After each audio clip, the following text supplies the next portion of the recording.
In the hill country of Ephraim there lived a man named Elkanah who had 2 wives. One was called Hannah and the other Peninnah. Peninnah had children, but Hannah had none.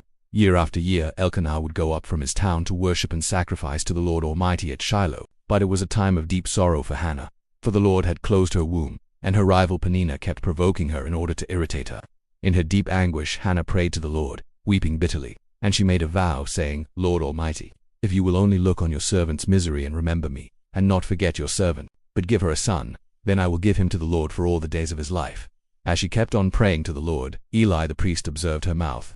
Hannah was praying in her heart, and her lips were moving, but her voice was not heard. Eli thought she was drunk and said to her, "How long are you going to stay drunk?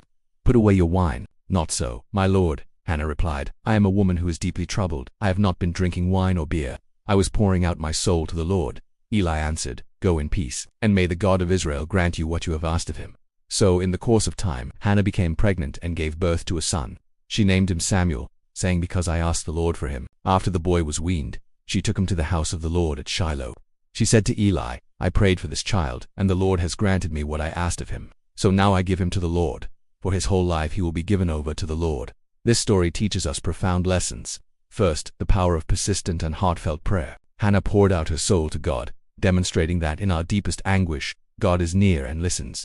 In our modern lives, when faced with our own barrenness, be it unfulfilled dreams, career struggles, or personal loss, we can turn to faith, not with empty words, but with the full weight of our hearts. Second, it teaches us about keeping our promises, especially those made to God. Hannah fulfilled her vow without hesitation, dedicating her long-awaited son to God's service. This challenges us to live with integrity and honor our commitments, reflecting a character of faithfulness in a world that often values convenience over covenant. Finally, we learn that God often works through the humble and overlooked. Samuel's life began not in a palace but through the faith of a sorrowful woman.